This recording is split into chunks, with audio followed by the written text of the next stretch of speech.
Bonjour à tous, ravi de vous retrouver pour ce nouveau numéro du Samedi Politique. Cette semaine, on a un programme chargé. On va parler de cet argent magique qui se termine, de cet État mastodonte qui met à plat les Français, des fraudes qui pullulent et puis aussi bien sûr de la présidentielle avec un candidat qui n'est pas encore candidat. Mais dès à présent, comme chaque semaine, n'oubliez pas de commenter, de partager, de cliquer sur le pouce en l'air en bas de cette vidéo pour améliorer le référencement. C'est parti.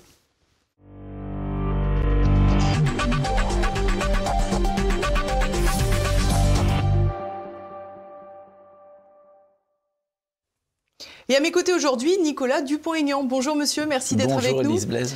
Alors, vous êtes président de Debout la France, député de l'Essonne, ancien maire de Hyères, dont vous parlez d'ailleurs dans ce nouvel ouvrage « Où va le pognon ?» Aux éditions de l'Archipel, il y a un sous-titre « Comment récupérer 100 milliards d'euros par an de fraude et de gaspillage pour rebâtir la France ».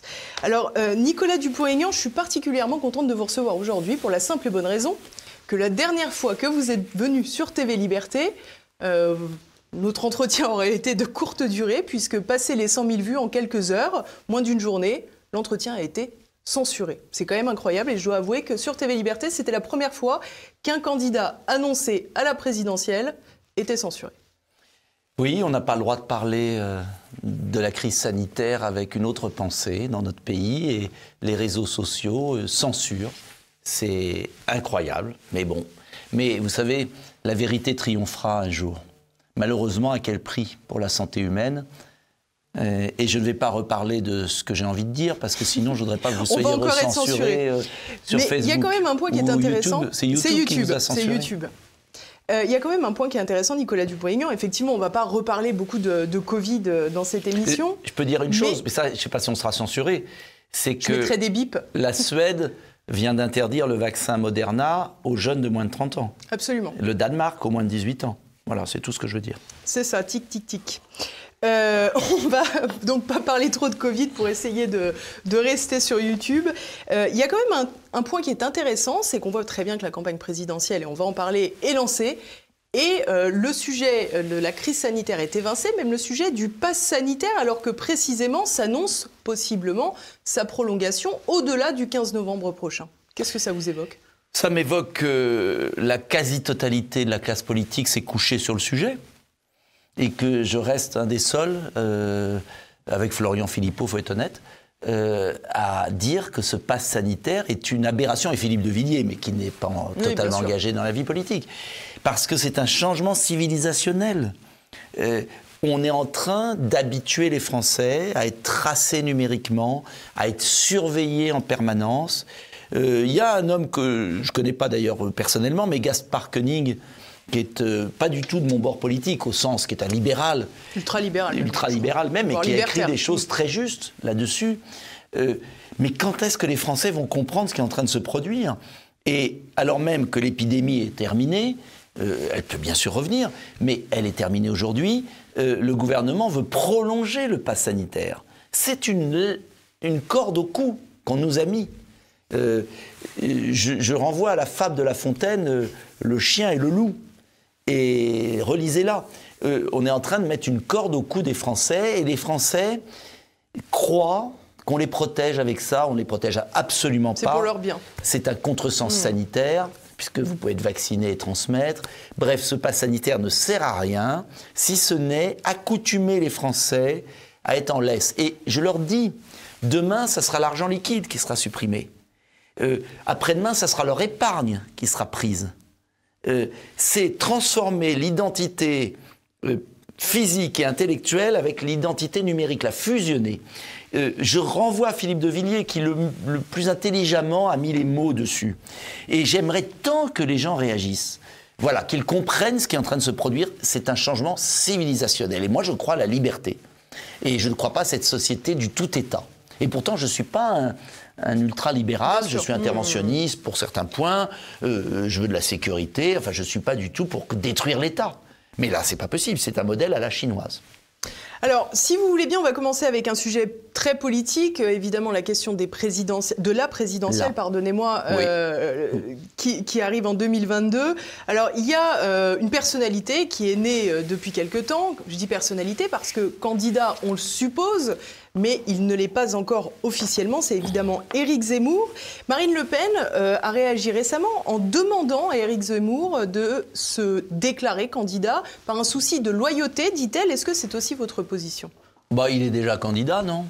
Je ne sais pas. J'avoue que je ne saisis pas très bien. Moi, je vais être très clair avec vous. J'apprécie Éric Zemmour, comme beaucoup de Français. Je trouve qu'il a une lecture intéressante. Je ne suis pas toujours d'accord avec tout. Notamment, vous qui êtes une femme, sur la place des femmes et sa théorie que je trouve un peu fumeuse là-dessus. Mais qu'importe. Sur le reste, je trouve qu'il a dit tout ce que j'ai dit depuis 20 ans et qu'il le formule avec beaucoup de recul historique et que c'est un très grand polémiste. Maintenant, est-ce que ça fait de lui un bon candidat à la présidentielle pour gagner au second tour ? C'est ça la question. Je ne suis pas sûr encore, du moins, en tout cas, je m'interroge. Parce que c'est bien de dresser un constat. Mais ce qu'attendent les Français aujourd'hui, c'est pas qu'on leur dise le constat, ils le connaissent. C'est de donner des propositions concrètes, faisables, rassurantes pour gagner. Et là, pour l'instant, il n'y a rien. Voilà. Donc, moi, je suis candidat à la présidentielle. J'ai proposé à tous une primaire ouverte pour que les électeurs tranchent et choisissent le meilleur d'entre nous. Je l'ai proposé en janvier 2020. Si on m'écoutait, on éviterait la catastrophe. Parce que le danger de ce qui se passe, et je ne veux pas juger Éric Zemmour, Marine Le Pen, moi, un autre. Il y a aussi des gens intéressants aux Républicains qui ont abandonné. Laurent Wauquiez, Retailleau. Il y a des nuances entre nous, mais il y a quand même une pensée commune. J'avais proposé une primaire ouverte où c'était des millions d'électeurs qui auraient choisi le meilleur. Mais là, Nicolas Dupont-Aignan, est-ce que vous n'avez pas l'impression que finalement la primaire ouverte, aujourd'hui, elle se joue dans les sondages ? Mais les sondages primaire ne ouverte, valent ce qu'elle dit, rien. c'est qu'Éric Zemmour, aujourd'hui, vient de passer devant Marine Le Pen. Ça vaut rien. Moi, je suis désolé de vous le dire. Ce sont des sondages sur 600 personnes, de gens qui sont sûrs d'aller voter. La présidentielle, ce sont des millions de Français qui ne sont pas dans les sondages. Et je me méfie beaucoup de cette espèce de bulle médiatique, comme si finalement Éric Zemmour tombait bien aussi pour le pouvoir. La dernière bulle médiatique à laquelle on a assisté, Nicolas Dupont-Aignan, c'était Emmanuel Macron. Ça a été plutôt gagnant comme procédé. Oui, mais est-ce que là, c'est fait vraiment pour faire élire Éric Zemmour ou pour faire réélire Emmanuel Macron ? Vous savez, je pense que les Français attendent, ne veulent pas à nouveau venu. Ils veulent du sérieux et un projet, et il faut gagner et rassembler une majorité. Et je considère que la primaire que j'avais proposée était la meilleure solution. Maintenant, il y a encore des mois qui vont passer. Moi, je serai candidat sur un projet. J'ai écrit ce livre pour dire aux Français comment on va financer le projet, parce que je pense que les gens attendent du sérieux. Alors, on peut établir de très bons constats. Moi, j'apporte des solutions. Voilà. Alors, Nicolas Dupont-Aignan, jeudi, Martial Bild recevait Robert Ménard, le maire de Béziers, qui intervient beaucoup dans le débat public en ce moment. Je vous propose d'écouter ce qu'il nous a dit. Par exemple, Nicolas Dupont-Aignan, vous lui dites non, tu ne peux pas être candidat, parce qu'il faut se regrouper, se rassembler. Attendez, oui. Qu'est-ce qu'il fait ? Il va faire 1,5%. Pourquoi ? Pour jouer quel rôle ? Pour exister sur la scène nationale ? Mais il a sa propre musique, sa propre... Et attendez, on dit à la fois que la France est au bord du gouffre, que notre civilisation, notre culture, notre mode de vie, notre histoire sont malmenés, pour pas dire plus que malmenés, et en même temps, chacun gère son petit pactole électoral. Enfin, vous plaisantez. Moi, j'espère,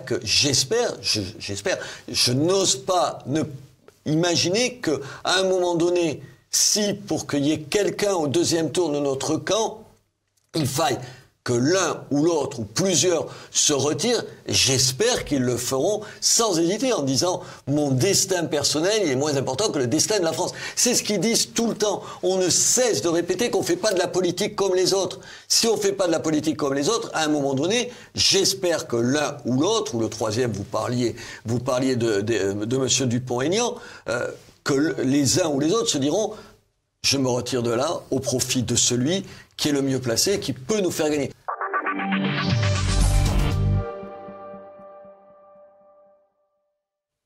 Alors, qu'est-ce que vous répondez à Robert Ménard, Nicolas Dupont-Aignan? Parce que si on vous suit, quand on se rappelle cette proposition des primaires, vous aviez expliqué il faut faire une primaire parce que Marine Le Pen n'est pas la candidate la mieux placée pour gagner face à Emmanuel Macron. Je ne me trompe pas, je pense.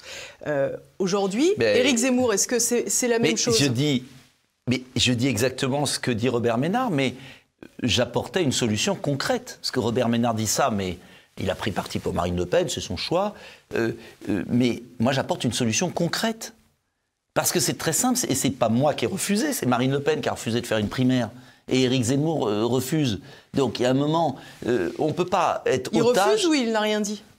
Pour le moment, il n'est pas... En tout cas, moi, je réitère éternellement. Donc, je pars du même constat, d'ailleurs, que Robert Ménard. Mais il faut un juge de paix, et le seul juge de paix, ce n'est pas des sondages et des médias, ce n'est pas les journalistes qui doivent choisir. Désolé. Pour vous, c'est le peuple. Et quelle est la meilleure formule qu'une primaire ouverte où les gens vont aller voter? Donc moi, je ne désespère pas d'être entendu, car, encore une fois, ce n'est pas des sondages qui valent rien, c'est au contraire les voix de nos concitoyens qui doivent choisir le meilleur. Donc j'espère que la raison reviendra. Mais vous savez, il va y passer de l'eau sous les ponts. Donc on n'est pas encore au bout. Moi, je souhaite de tout mon cœur qu'on arrive à une union la plus large possible avec une primaire ouverte. C'est encore possible, on peut l'organiser au mois de décembre. Et dans ce cas-là, vous pourriez ne pas être candidat. Mais moi j'ai dit que mais j'ai toujours dit la même chose. Je serai candidat jusqu'au bout, quoi qu'il arrive, sauf primaire où c'est un vrai vote et c'est pas des manigances de sondeurs, de médias ou de partis. Voilà. Moi, je suis pour le suffrage universel, c'est le peuple qui tranche. Si le peuple ne peut pas trancher par des primaires parce qu'ils ne le veulent pas, ça veut dire que ces discours de Robert Ménard et des autres sont très hypocrites, et c'est le premier tour qui décidera. Voilà. Et puis n'oublions pas quand même que sous la Ve République, il y a un premier tour, mais il faut quand même gagner le second. Et que parfois c'est bon d'avoir des réserves de voix aussi. Bien sûr. Donc attention à cette espèce de chantage permanent avant le premier tour. Il y a plusieurs tours.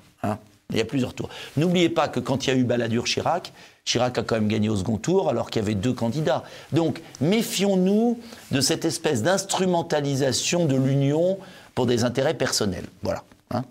Est-ce qu'on peut imaginer qu'un second tour Emmanuel Macron, Éric Zemmour, comme la dernière fois en 2017 Emmanuel Macron, Marine Le Pen, Nicolas Dupont-Aignan rejoignent le candidat Zemmour? Je n'en sais rien. Moi, je me bats déjà pour défendre un projet, car prenez garde à ce que toutes ces histoires de personnes n'agacent pas les Français. Ils veulent savoir ce qu'on propose. Et moi, je reste dans l'idée que si on a perdu face à Emmanuel Macron au second tour, c'est parce que notre projet n'était pas assez solide. Parce qu'il n'y avait pas la crédibilité. Et c'est pas parce que Éric Zemmour... Face à celui d'Emmanuel Macron ? Oui, oui, on le sait. Nous, on en est convaincus. Mais les Français n'ont pas été convaincus. Donc ne reproduisons pas avec Éric Zemmour ce qui s'est passé avec Marine Le Pen. Voilà. Et interrogeons-nous aussi pourquoi les journalistes aiment tant Éric Zemmour en ce moment. Peut-être. Donc moi je crois que ce qu'attendent les Français, c'est pas des polémiques, c'est pas des grands coups de cymbales. Ils attendent de la compétence, ils attendent des solutions et ils attendent qu'on leur dise comment on va redresser le pays. C'est ça qui m'intéresse. Et vous connaissez la fable de la tortue et du lièvre ? C'est parfois, je suis très La Fontaine aujourd'hui. Moi, je suis un peu la tortue, mais je crois que ce que j'apporte, c'est justement quelqu'un qui a sauvé une ville, qui connaît le terrain et qui a des solutions. Et je n'ai pas dit mon dernier mot, car je suis convaincu que les Français, après les grandes agitations médiatiques, auront besoin d'autre chose. C'est ce que je propose. Alors, et voilà quoi qu'il en soit, je crois encore largement en mon projet et à ceux qui me suivent et qui m'aident. Quoi qu'il en soit, autour de l'intérêt des journalistes pour Éric Zemmour, on voit un sujet se détacher et c'est assez rare et ça mérite donc d'être souligné, c'est le sujet migratoire qui est souvent peu évoqué ou caricaturé. C'est un mérite qu'on peut lui reconnaître à Éric Zemmour. Mais à tout le monde, parce qu'on y a contribué aussi. Il n'y a pas qu'Éric Zemmour qui y a contribué. Tous. Et ça veut dire que la bataille idéologique est gagnée. Mais encore une fois, n'oubliez pas, attention, les Français se donneront ou donneront leur voix à celui ou à celle qui leur paraît capable de régler le problème. Attention à ce qui se passe en ce moment. Vous savez, les emballements médiatiques, 6 mois avant, on a vu ce que ça donnait. Jacques Delors, Alain Juppé. moi j'ai une vieille expérience quand même, à force, avec l'âge. Et je crois qu'il faut prendre garde à tout ça. Ce qu'attendent les Français, c'est de savoir qu'est-ce qu'on ferait et qui serait capable de le faire et qui serait capable de rassembler aussi une majorité de Français dessus. Parce que c'est facile de faire des polémiques. Il y a eu la polémique sur le prénom. Moi aussi, je préfère que tous les gens s'appellent par un prénom... Pas par le même, quand même. Par un prénom, français. Mais est-ce que c'est la priorité de créer la polémique là-dessus, alors que la priorité, c'est d'expulser les délinquants étrangers? La priorité, c'est de mettre en place une vraie politique de contrôle migratoire. La priorité, c'est de relancer notre économie, de baisser les charges. De faire des économies, c'est le thème de mon bouquin. Voilà. Vous savez, on peut toujours avoir beaucoup de succès d'estrade et peut-être des sondages qui montent pendant un moment, mais après, ça peut être aussi le blocage pour l'opinion. Donc, moi, je dis à tous ceux de mon camp politique ou de ma sphère patriote, l'enjeu, c'est la crédibilité et c'est la conviction d'une majorité de Français. Parce que la France ne peut pas se permettre une réélection de Macron. Donc, on peut se faire plaisir tous ensemble, chacun dans son coin, primaire, choisir, et puis après, solidité du projet pour gagner. Gagner, pas se faire plaisir. C'est pas la même chose. Alors, on assiste tout de même avec cette arrivée de l'immigration dans les débats à une forme de course à l'échalote pour certains candidats. Alors, pas pour tous, il y en a, c'est de la conviction. J'aimerais vous faire réagir au vice-président des Républicains, Gilles Platret, qui a eu des propos qui ont été très critiqués par la suite. Dans certains quartiers, et je vais employer un mot qui va forcément faire réagir autour de cette table, moi je sens une espèce d'épuration ethnique. C'est pas simplement un sentiment, c'est aussi une réalité, c'est-à-dire que vous avez des personnes d'origine étrangère qui chassent petit à petit ce qu'on appelle en démographie des natifs.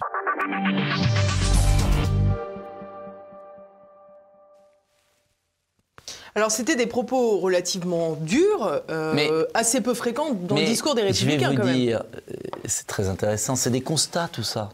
C'est-à-dire qu'il y a une espèce de course à l'échalote sur le constat que tout le monde connaît. Maintenant, on fait comment? Ah, mais ça, il n'y a plus personne. Je suis désolé.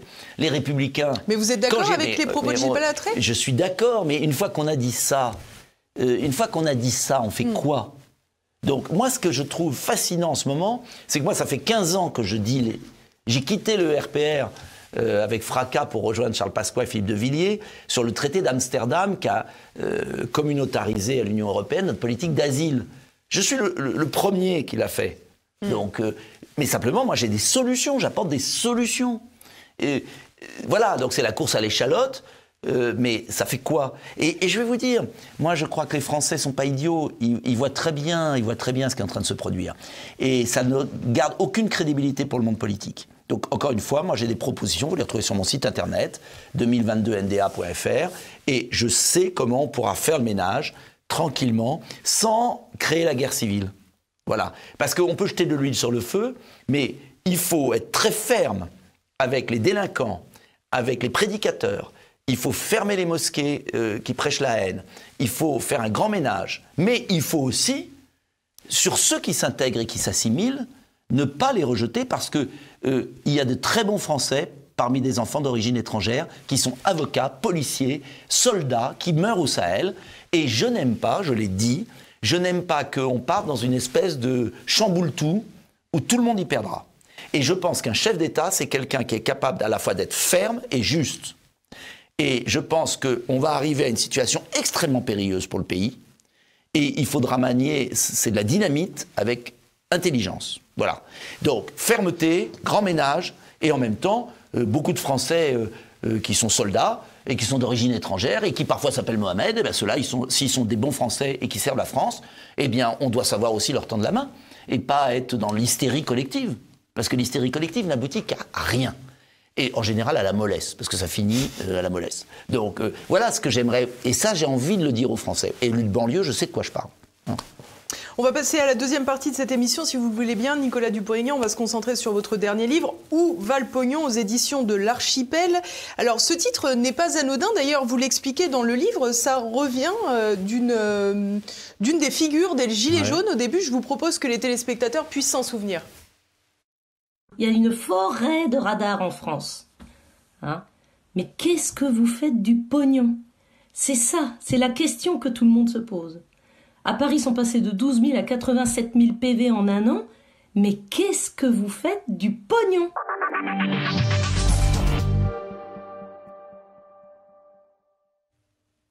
Alors là, au début, c'était la fronde avec les automobilistes prélevés de toutes parts, les carburants, les amendes, etc., etc. Donc on l'a vu, Jacqueline Gouraud, qui demandait où va le pognon. Alors c'est un peu ce à quoi vous essayez de répondre dans ce livre, et on voit que... Bon, on va parler de la fraude, hein, bien sûr, mais on parle surtout des prélèvements au début de cet ouvrage. Et vous l'expliquez, comment rendre du pouvoir d'achat aux Français, déjà par la baisse des prélèvements sociaux sur leur salaire. Alors d'ailleurs, vous prenez un exemple qui est très simple. 2 000 € net avant impôt sur le revenu pour un salarié français. Il y a déjà 1 468 € de cotisations sociales qui sont parties et qui sont payées par l'employeur.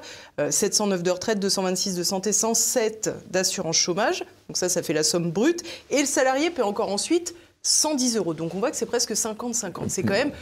plus que 110, plus que 110. 110 c'est l'impôt sur le revenu. Évidemment. Et avant, il y a après, 500 € de charges salariales. C'est celle-là que je veux baisser. D'abord, deux choses. Pourquoi j'ai écrit ce bouquin ? Pendant la crise sanitaire, je me suis dit, comment un pays qui a le plus fort taux de prélèvement au monde, qui a le plus fort taux de dépenses publiques au monde, devant le Danemark et les pays scandinaves, qui l'ont mieux géré, est incapable d'avoir des blouses, des lits, des masques. Ça veut dire que on nous prend le plus d'argent possible par la sphère publique, et en plus on a un État complètement délabré. C'est ça qui m'a scandalisé. Vous pouvez avoir un État délabré s'il n'y a pas d'impôts, mais quand il y a des impôts aussi forts, ça devrait tourner quand même. Premier point. Et deuxième point, ce que je me suis dit, c'est qu'un programme présidentiel, comme on a eu à chaque fois, depuis 20 ans, où en fait tout le monde va dire la même chose, sur la sécurité, l'immigration, on le voit bien, le pouvoir d'achat, l'école, l'hôpital. S'il n'est pas chiffré, ça veut dire qu'on se moque des Français et ça fait un quinquennat pour rien. Donc je me suis dit, il faut que tu fasses l'effort personnel de bien calibrer ton projet, le chiffrer et dire aux Français, voilà ma feuille de route. Et si vous m'élisez, eh bien vous êtes sûr que ça fera ça. Et c'est ce que j'avais fait dans ma ville, que j'ai sauvé de la faillite. Alors, ça c'était le constat, très important. Et puis surtout, en travaillant, parce que toujours bon de travailler. Il n'y a pas beaucoup d'hommes politiques qui travaillent entre nous. Eh bien, on apprend plein de choses. Et j'ai relu les rapports parlementaires, les rapports de l'IGAS sur les fausses cartes vitales, sur les faux numéros d'immatriculation sociale. Et objectivement, il y a 20 milliards à rattraper. Mais 20 milliards, il suffit de se pencher pour les rattraper. 20 milliards. Pour vous dire, on nous prépare une nouvelle réforme des retraites pour épuiser les retraités français, pour gagner 5 milliards. 20 milliards, c'est... Par exemple, augmenter les salaires des Français de 8% en faisant baisser les charges salariales sans que ça pèse sur les entreprises. Vous savez, la charge qui est entre le brut et le net. Vous gagnez en brut une belle somme, et puis le net, il y a 20% de moins. Eh bien, c'est cette somme de prélèvement de l'État, des organismes de sécurité sociale, que je veux réduire pour que le net remonte vers le brut. Et que, sans peser sur l'entreprise, celui qui bosse en France reçoive plus. C'est ça mon objectif, récompenser le travail. Mais pour ça, il faut faire le ménage. Les retraites de centenaires en Algérie, mais c'est ahurissant, qui sont payées alors que les gens sont morts depuis longtemps. Les RSA versés en Thaïlande sur des gens qui vivent à l'étranger. Alors vous prenez d'ailleurs des exemples un peu caricaturaux. Parfois, cette femme de djihadiste qui touche toujours les allocations sociales en Irak. Absolument. Mais oui, mais c'est vrai. Vous expliquez, vous allez jusqu'à dire que finalement, les aides sociales en France peuvent participer à financer le terrorisme. Mais c'est vrai. Mais c'est vrai. Quand vous pensez que les organismes de sécurité sociale en France ne débranchent même pas des gens qui sont partis faire le djihad, qui continuent à toucher leurs aides sociales. Mais ça montre que ce pays est devenu dingue. Vous avez un bon exemple aussi avec le ministre comorien. Oui, qui touche le RSA. Mais il y en a des centaines. Et mais derrière, ce sont des milliards. Est-ce que vous imaginez que la direction de la sécurité sociale ne veut toujours pas dire aux parlementaires, sénateurs, députés qui ont fait les rapports sur les fausses cartes vitales, combien il y en a? Et ils font la politique de l'autruche. Et que les chiffres, c'est entre 2 et 7 millions. De fausses cartes vitales. De fausses cartes vitales et de faux numéros d'immatriculation. Au fil des rapports, parfois, les chiffres fondent comme neige au soleil. Et pire, devant la commission d'enquête parlementaire, la direction de la sécurité sociale avoue 2 millions de fausses cartes. et fait un communiqué 2 jours après en disant non, on s'est trompé, c'est 600 000. Et puis après 150 000. Et puis maintenant 150 000. Et quand je vais dans une émission de télévision de la nomenclatura, de la télévision du système, de la Pravda, quand je parle de ça, on me dit tout de suite, oui, les chiffres sont entre 34 000 fausses cartes vitales et 7 millions, donc en gros, M. Dupont-Aignan, vous racontez n'importe quoi. Voilà. C'est-à-dire que depuis 2004, ça fait quoi ça va faire 20 ans bientôt. M. Douste-Blazy, ministre de la Santé, en 2004, lance un pavé dans la mare. Immédiatement, tous les journaux français lui tombent dessus et disent « faut pas en parler ». Vous vous rendez compte ce que ça veut dire ? Mais alors pourquoi ? Comment vous l'expliquez ça ? Je vais vous dire pourquoi. Parce que ces milliards, ces dizaines de milliards d'euros, qui représentent plus que le budget de la sécurité en France, des universités, ça alimente qui ? Ça alimente l'immigration, en fait. Ça alimente une fraude gigantesque. Donc, c'est pas politiquement correct. Il n'y a pas que les étrangers qui fraudent, Nicolas Dupont-Aignan. Beaucoup quand même. Bah oui, parce que les autres, ils n'ont pas besoin de frauder, ils ont une carte vitale. Vous savez que le numéro d'immatriculation sociale peut être obtenu par un étranger qui a un titre de séjour et qui dit qu'il va travailler en France ou habiter simplement en France, sans donner les papiers, avec des photocopies. Donc dans un organisme à tout. J'explique tout dans mon livre. Il y a eu d'autres livres d'ailleurs, celui de Charles Prats, c'est tout. Moi, le mérite de mon livre, vous savez, j'ai rien inventé. Simplement, j'ai synthétisé tout et essayé d'être pédagogique. Et je ne parle pas que des cartes vitales. Je parle des 10 milliards qu'on donne à l'Union européenne pour financer la Turquie. Je ne sais pas si les Français vont être heureux d'apprendre que leurs impôts servent à financer la Turquie. Les Français vont être heureux d'apprendre que leurs impôts servent à financer la délocalisation de nos usines en Pologne. Enfin, on marche sur la tête. Je parle des autoroutes, je parle des éoliennes, je parle de la grande escroquerie à la TVA. J'avais fait un rapport en 2013, rien n'a changé. Mais c'est incroyable ce qui se passe. Alors, pour les pauvres Français qui triment, là, on les accable d'impôts. Et puis, il y a des fuites d'eau partout. On fait rien. C'est insupportable. Et ces 100 milliards que je trouve, je les redéploie entre 3 priorités. D'abord, le pouvoir d'achat, récompenser ceux qui bossent, les familles. Je propose un congé parental pour qu'on s'occupe bien de l'enfant jusqu'à 3 ans, partagé entre le père et le mère, de manière à ce que les enfants, vous savez combien l'éducation avant la maternelle est très importante. Donc, je propose que les retraités soient quand même remerciés en indexant les pensions de retraite, quoi, bien sûr, de leur travail. Je propose la suppression de l'impôt sur les successions, 0 droit de succession sur la résidence principale. Pour que, quand on économise toute sa vie pour acheter une petite maison, on puisse la transmettre à ses enfants. Bref, je propose de vraies révolutions. Ça, c'est pour récompenser les Français qui travaillent. Et puis, je propose de baisser les charges sur les PME qui investissent en France. Et je propose de reconstruire les services publics. Vous imaginez qu'avec l'argent des fraudes, on peut à la fois récompenser les Français qui bossent, récompenser les chefs d'entreprise qui investissent en France, et faire tourner nos services publics, et notamment l'hôpital. Ça serait quand même pas mal. Et alors, pour lutter contre ces fraudes, Nicolas Dupont-Aignan, comment on fait ? Vous proposez notamment la carte vitale biométrique. Ben oui, c'est plus utile que le pass sanitaire. Vous proposez même d'aller de distribuer le RSA physiquement, oui. Pour que les bénéficiaires doivent... J'estime que quand on a le RSA, on devrait aller en mairie une fois par mois, au service social, pour aller chercher. Voilà. Et puis il y aurait un petit dialogue, et ce serait d'ailleurs l'occasion de voir la personne. Et je demande qu'on la fasse travailler 1 journée par semaine. 1 journée par semaine de don de soi en échange de l'argent versé. Il y a plein de choses à faire dans nos collectivités qu'on ne peut pas... C'est une forme d'obligation du bénévolat. Oui, mais c'est de l'argent collectif. Quand vous touchez 500 €, 600 €, d'abord ça remettrait le pied à l'étrier des gens sincères, parce qu'il y a des gens en grande difficulté. Ça ne tire pas un peu les salaires vers le bas, ça aussi ? Non, parce que c'est des tâches différentes. Il y a plein de tâches qui ne sont pas faites, d'accueil par exemple. Vous savez qu'il y a beaucoup de personnes isolées en France. Vous avez des personnes âgées qui ne voient personne pendant toute l'année. Moi, dans ma commune, j'avais mis un système pour qu'on aille les voir tous les 2 mois, mais c'était des bénévoles qui le faisaient. On n'a pas les moyens de tout marchandiser.